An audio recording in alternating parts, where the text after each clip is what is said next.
Allez, on attaque direct. Si on pense que les paris sportifs, c'est juste une question de chance, d'intuition, on se trompe lourdement. Ce qu'on va décortiquer ensemble aujourd'hui, c'est la méthode des pros. Et vous allez voir, ça ressemble beaucoup plus à de la science qu'à un ticket de loto. Alors voilà le programme. D'abord, on va voir pourquoi le score final peut être un piège. Ensuite, on plongera dans le cœur du réacteur, le fameux value betting. Après ça, on regardera les chiffres que les pros adorent, la technologie qui fait toute la différence, et on terminera par le plus important, la clé de voûte, comment gérer son argent pour durer et gagner sur le long terme.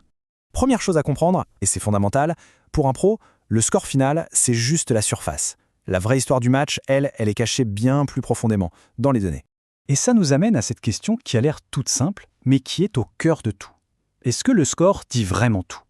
Si on s'arrête là, on risque de passer à côté de l'essentiel, de l'information qui fera la différence la prochaine fois. Regardez-moi cet exemple, c'est juste parfait. Manchester United face à Watford. Score final, 0-0. On pourrait se dire, ok, match nul, c'était serré. Sauf que, si on regarde les expected goals, les XG, c'est une toute autre histoire. Manchester aurait dû, statistiquement, marquer presque 3 buts. Watford, à peine un demi-but. Le 0-0, c'est un pur accident. La réalité, c'est que Manchester a totalement dominé ce match. C'est ça l'info-clé. Alors, justement, comment on fait pour exploiter ce décalage, cet écart entre ce qui aurait dû se passer et ce qui s'est réellement passé ?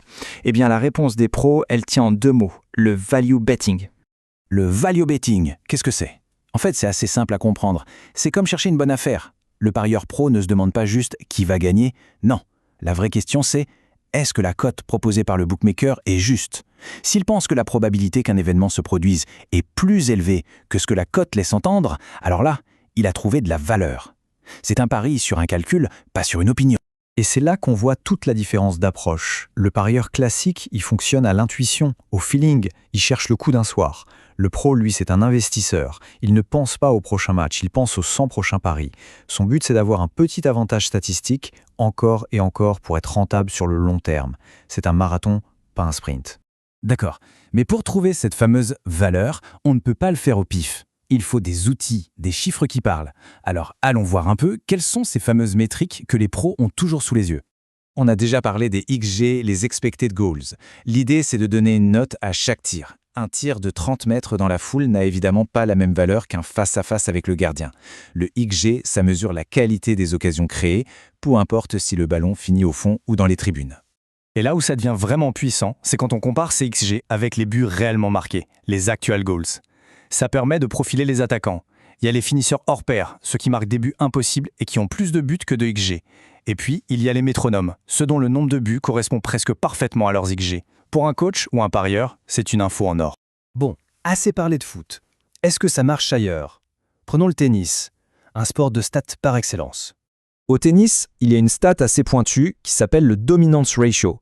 En gros, ça mesure à quel point un joueur domine l'échange. Ça pèse sa capacité à faire mal sur le service de l'autre, comparé à sa capacité à tenir son propre service. C'est une mesure de contrôle, de domination pure.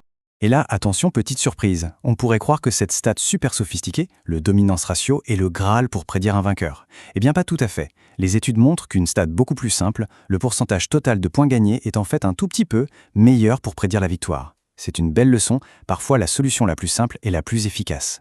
Le boulot du pro, c'est aussi de savoir. Ok, les métriques, c'est super. Mais comment on fait pour suivre des dizaines, des centaines de matchs en même temps, pour calculer tout ça en direct ? C'est juste impossible pour un cerveau humain. C'est là, évidemment, que la technologie entre en jeu. Imaginez des plateformes qui tournent 24 heures sur 24. Elles scannent en permanence les codes de tous les bookmakers. Elles les comparent à leur propre calcul de probabilité. Et dès qu'elles trouvent une erreur, une cote qui offre de la valeur, bing, une alerte est envoyée. C'est une véritable course de vitesse. Il faut être plus rapide que le marché. Et pour faire ça, ces systèmes doivent aspirer des tonnes de données sur le web, c'est ce qu'on appelle le scrapping, et parfois ça donne des situations assez drôles. Tenez, cette petite anecdote vient d'un forum de développeurs. Ils cherchaient des stats sur un site et ils ne trouvaient rien.